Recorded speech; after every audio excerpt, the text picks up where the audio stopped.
اس نے ایک خوفزدہ نگاہ قالین پر گرے گلاس پر ڈالی اور ڈرتے ڈرتے رانیا اور انیا کی جانب دیکھا. ایک ہی لمحے میں الماس نے آنے والے حالات کا تصور کر لیا تھا. اس کو اور صابرہ کو اس کی بدتمیزی کے نتیجے میں دھکے دے کر گھر سے نکال دیا جائے گا. اس کے لب کپ کپا رہے تھے اور پورا جسم لڑ رہا تھا. بیٹا دھیان سے پکڑتے ہیں نا. انیا جاؤ اسے کسی چھوٹے گلاس میں جوس ڈال دو اور بٹرل کو کہو قالین آ کر صاف کرے. رانیا کا لہجہ اتنا میٹھا تھا کہ الماس کو کسی خواب کا گمان ہونے لگا.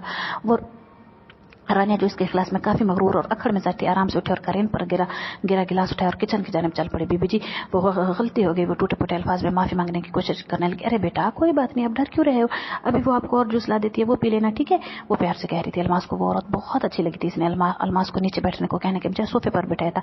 اس بات سے بے پرواہ کے میلے کپڑوں اور گندے جوتوں والی بچی اس کا لائٹ گرے صوفہ خراب کر دے گی. کوئی اتنا اچھا بھی ہو سکتا ہے؟ الماس نے سوچا بھی نہ تھا. جب دوپہر کو کھانے کا وقت ہوا تو صابرہ نے اسی کمرے میں, جبکہ الماس نے رانیا اور انیا کے ساتھ ڈائننگ ہال میں کھانا تناول کیا. ڈائننگ ٹیبل پر موجود کسی چیز سے بھی 13 سالہ الماس واقفیت نہیں رکھتی تھی.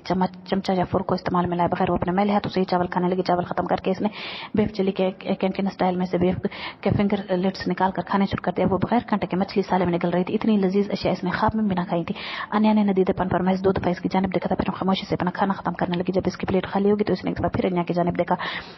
انیا کی جانب نگاہ اٹھائی جس نے بغیر پورا مانے اس کی پلیٹ کو دوبارہ سے بھر دیا, اور پھر وہ ایک بار پھر صدیوں کی بھوکیوں کے مانند کھانے میں مشغول ہو گئی. وہ پلیٹ 3 دفعہ بھری گئی تھی. کھانے کے بعد جب اس نے الماس کے پیالے میں آئس کریم ڈالنا چاہی تو الماس نے فوراً چیک کر رانیا کو ٹوک دیا. بی بی جی بس شام تک صابرہ نے سلائی کا کام مکمل کر لیا تو رانیا نے 4000 اس کے ہاتھ پر رکھ دے. مجھے اب 2-3 روز تک باہر جانا ہے, اس لیے میں باقی چادریں وہیں سے سلوا لوں گی. اب آپ کی ضرورت نہیں. شائستگی سے کہہ کر رانیا نے دونوں ماں بیٹی کو رخصت کر دیا. مگر جانے سے پہلے اس نے ان کو چائے ضرور پلائی تھی. یہ چائے کے دوران ہی ہوا تھا کہ جب الماس نے اپنی زندگی کی پہلی اور آخری چوری کی. لاؤنج میں آتش دان کے طرز پر بنی انگیٹھی کے اوپر رکھے سنہری فریم میں سے رانیا کے دوسرے نمبر والے بیٹے کی تصویر اس نے رانیا کی غیر موجودگی میں نکال لی تھی. وہ نہیں جانتی تھی کہ اس نے ایسی حرکت کیوں کی.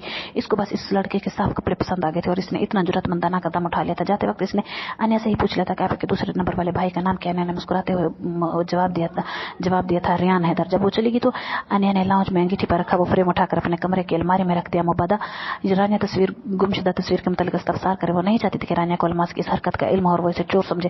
اور یہ اسی رات کا قصہ ہے کہ جب میری انیا کا نام بدل گیا. ریان نے اسٹریٹ نمبر 10 کے دہانے پر لے جا کر گاڑی آہستہ سے روک دی. نگاہوں کے سامنے دوسرے نمبر کا گھر ہیڈسنس کا تھا. اس نے ایک نگاہ ان تینوں پر ڈالی اور دروازہ کھول کر باہر نکل کے جب وہ تینوں بھی گاڑی کے باہر آن کھڑے ہوئے تو ریان نے کہا, میری نے تم وہ تمام برش پکڑو اور ڈینی تم بکٹ اٹھاؤ گے. اس کے حکم کی تعمیل کے بعد وہ چاروں گلافز پہننے لگے. آرجو شیور وہ لوگ گھر پر نہیں ہیں. ڈینی کو تسلی نہیں ہوئی تھی. نہیں میں جھوٹ نہیں بول رہا, آف کورس وہ لوگ گھر پر نہیں ہیں, میں نے کنفرم کر لیا. بلیک ہائی نیک کی آستینیں جو اس نے کوہنیوں تک موڑ رکھی تھی ہاتھوں تک کرتے ہوئے بولی, دیوار نامی کوئی چیز فیونا ہیڈسن کے گھر کے ارد گرد موجود نہ تھی. بس ایک لکڑی کا جنگلہ تھا جسے پھلانگنا نہایت آسان تھا. سو وہ آسان مرحلہ طے کر کے ریان اور میری نے باقیوں کے لیے اندر سے کنڈی کھول دی. یہ دروازہ کیسے کھولے گا؟ ڈینی نے مین ڈور کو لاک دے کر پوچھا.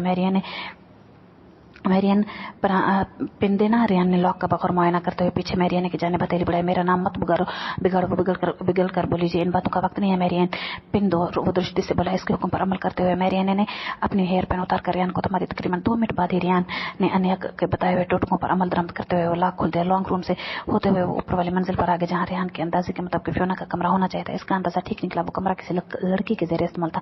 یہ بات کمرے کی نفاست اور بیبی پردے بتا رہے تھے. مزید تصدیق فیونا کے بیک پیک نے کرتی تھی جو صوفے پر دھرا تھا. ریان نے اس کا بیک پیک کھولا اور میتھس کا جنرل نکال کر ڈینی کے حوالے کر دیا جس نے نہایت تیزی سے سرخ رنگ کے پیٹ سے اسے رنگ دیا. تقریباً آدھی بالٹی تو رجسٹر کا ایک صفحہ رنگنے میں ہی ضائع ہو گئی. باقی آدھی سے انہوں نے لائٹ میں پردوں کو بیڈ کور صوفوں اور کارپیٹ کا حلیہ بگاڑنے کے علاوہ دیوار پر بڑا کر کے F4 لکھ دیا.